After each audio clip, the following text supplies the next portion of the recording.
প্রিয় মুসলমান ভাইরা, যে সমাজের ভিতরে গুনাহ বেড়ে যায়, অপরাধ বেড়ে যায়, ওই সমাজকে আল্লাহ রাব্বুল আলামিন ধ্বংস করে দেয়। ওয়া মা আসাবাকুম মিন মুসিবাতিন ফাবিমা কাসাবাত আইদিকুম ওয়া ইয়াফু আন কাসীর। আল্লাহ রাব্বুল আলামিন বলেন, তোমাদের উপর যে বিপদ আসে তা তোমাদের কৃতকর্মের কারণেই আসে, অথচ তিনি অনেক কিছু ক্ষমা করে দেন। আমরা যত গুনাহ করি সব গুনার প্রতিদান আল্লাহ দেয় না, আল্লাহ অনেক কিছু ক্ষমা করে দেয়। এই জন্য আমাদের অভাব অনটন, আমাদের কষ্ট, যা কিছু আমাদের হাতে আমাদের জন্য হয়, এই সব কিছু আমাদের দুই হাতের কামাই করেছি আমরা নিজেরা। ঠিক কিনা বলেন আমার মুসলমান ভাইয়েরা? তারপরে হলো অহংকার এবং দাম্ভিকতা। এই অহংকার দাম্ভিকতা যাদের ভিতরে ঢুকবে, যে গোষ্ঠীর ভিতরে ঢুকবে, যে ব্যক্তির ভিতরে ঢুকবে, যে পীরের ভিতরে ঢুকবে, যে হুজুরের ভিতরে ঢুকবে, আল্লাহ তারে ধ্বংস করবে। অহংকার কেবলমাত্র আল্লাহ পাককে সাজে, আপনার আমার জীবনে অহংকার সাজে না, কারণ আমাদের অহংকার করার মতো ক্ষমতা নাই। ঠিক কিনা বলেন? ইন্নাহু লা ইউহিব্বুল মুস্তাকবিরিন। নিশ্চয় আল্লাহ রাব্বুল আলামিন অহংকারীদেরকে পছন্দ করে না। হিংসা আমাদের ভিতরে আছে না নাই? অনেক আলেমের ভিতরেও হিংসা ভরা, একজন আরেকজনের রিসিভ করতে পারে না, এক টুপিওয়ালা আরেক টুপিওয়ালারে পছন্দ করে না। আমার মুসলমান ভাইরা, এই জায়গা থেকে আমাদেরকে ফিরে আসা দরকার। একজন আরেকজনকে মহাব্বত করতে হবে। কোনোদিন সবাই একরকম টুপিওয়ালা হবে না, কোনোদিন সবাই একরকম নামাজি হবে না। কিছু বিভেদ, কিছু দূরত্ব আমাদের ভিতরে থাকবে, এটা নিয়েই আমাদের জীবন চালাতে হবে। কারণ আল্লাহ পাক দুই মানুষ একরকম বানায় নাই। এক এক রকমের, এক এক লোকের মন মানসিকতা এক এক রকম। আমার বক্তৃতার স্টাইল এক রকম, হাসিব সাহেবের বক্তৃতার স্টাইল আমার মতো না। আমার আগের যিনি করেছেন তার সাথে আমারটা মিলবে না। আমার কথা বলার ধরন, আমার মুসিবত, আমার খাওয়ার ধরন, আমার বলার ঢং, হাঁটার ঢং, আমার তার সাথে কারোরটা মিলবে না। এটাই দুনিয়া। প্রত্যেকটা মানুষের আলাদা তবিয়ত আছে। তাহলে আপনার সাথে আমার অনেক কিছু মিলবে না, তারপরও আমি মুসলমান হিসাবে আপনাকে মহাব্বত করি। এই নীতিতে আসতে হবে। ঠিক কিনা? আজকে আলেম সমাজ ঐক্যবদ্ধ হচ্ছে, আমরা আলেমদের সাথে আছি, আমরা ইসলাম ওয়ালাদের পক্ষে আছি। রাজি আছেন? এতেও আবার যদি কেউ মনে কষ্ট দেয়, ইসলাম ওয়ালার কথা বলছি, তো আপনি তো ইসলাম ওয়ালাই, মনে কষ্ট পাওয়ার কোনো কারণ নাই। আমরা সবাই ইসলাম ওয়ালা না? আমরা ইসলাম ওয়ালার পক্ষে আছি। রাজি আছেন? আল্লাহ পাক তৌফিক দান করুন, আমিন। তাহলে অহংকার করা যাবে না। অহংকার নয়, যে যত বেশি বিনয়ী হয় আল্লাহ পাক তাকে তত বেশি সম্মানিত করে। মান তাওয়াদা লিল্লাহি রাফাহুল্লাহ।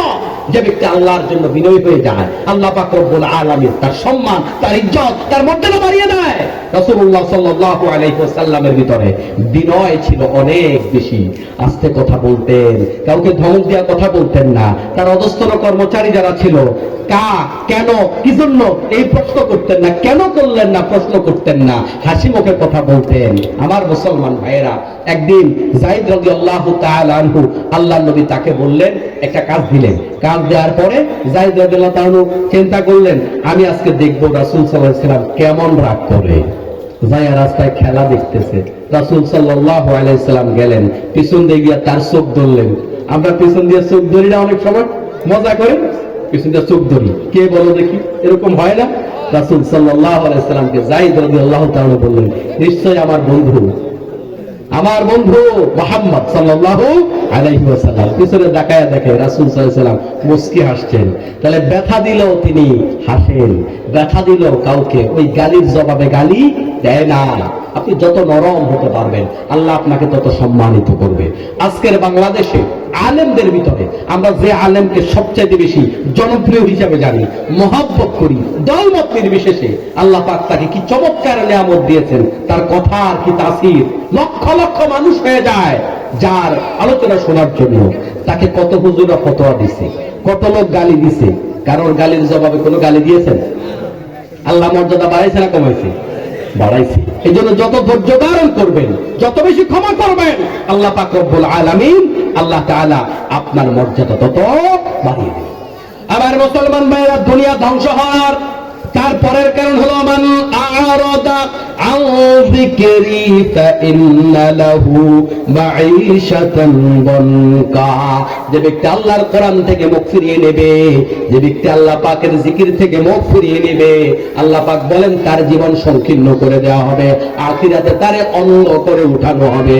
তাহলে আমাদের এই সমাজ ধ্বংস হওয়ার জন্য বড় কারণ, আমরা কোরআনের সমাজ ব্যবস্থা চাই না, কোরআনের পরিবার চাই না, কোরআনের রাষ্ট্র চাই না। মুসলমানরাই কোরআন চায় না এমন মুসলমানও আছে নাকি নাই? কোরআন দিয়ে আমরা আমাদের জীবন গড়তে চাই, সব জায়গায় কোরআন চাই। রাজি আছেন? এই জন্য কোরআন শিখতে হবে। 1 নাম্বার, সহিভাবে কোরআন শিখুন। কোরআনকে সহিভাবে জানতে হবে। কোরআন না জানা মুসলমান দাবি করা বৃথা। কোরআন না জানলে জান্নাতে যাওয়ার রাস্তা বন্ধ হয়ে যায়। কারণ কোরআনুল কারীম হাসরের মাঠে আপনার পক্ষে সাক্ষী দিবে অথবা আপনার বিপক্ষে সাক্ষী দিবে। আল কোরআন হুজ্জাতুল লাকা আও আলাইকা।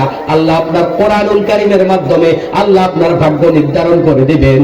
আপনি যদি কোরআনের পক্ষে হন, কোরআনের কথা জানেন, কোরআনকে মানেন, কোরআনকে প্র্যাকটিস করেন, কোরআনের প্রচার করেন, ওই কোরআন আপনার পক্ষে সাক্ষী দিয়ে আপনাকে জান্নাতের রাস্তায় নিয়ে যাবে।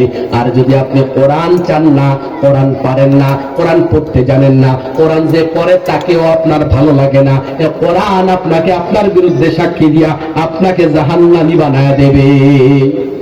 সর্বশেষ একটা জনপদ ধ্বংস হওয়ার জন্য আল্লাহ রাব্বুল আলামিন যে অপরাধটাকে বাছাই করেন, আল্লাহ তাআলা চায় বান্দাকে নিয়ামত দিয়েছি, বান্দাকে আরো বেশি নিয়ামত দেব, কিন্তু বান্দা যেন আমার কৃতজ্ঞতা পোষণ করে।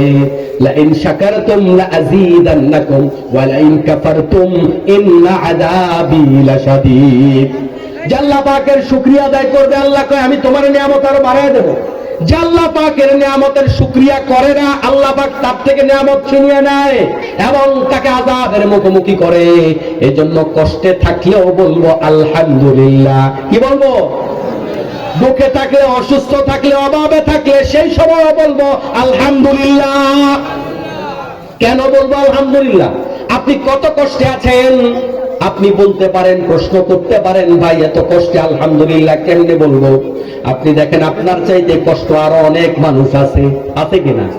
আপনি অভাবে আছেন, নিচের দিকে তাকায় দেখেন আপনার চেয়ে অভাবে কত মানুষ আছে।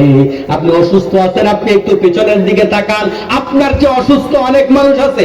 এভাবে যদি আমরা বিবেচনা করি, আমার যত বড় বাড়ি আছে তার চাইতে ছোট বাড়িওয়ালা মানুষ আছে, আমার ছোট বাড়ি আছে, বাড়ি ছাড়া মানুষও আছে, আমার বাড়ি নাই, আমাকে আল্লাহ সুস্থ রেখেছেন, আরেকজন অসুস্থ আছে। এভাবে বিচার বিবেচনা করলে আমরা সবাই কারো না কারো থেকে ভালো আছি, ঠিক না?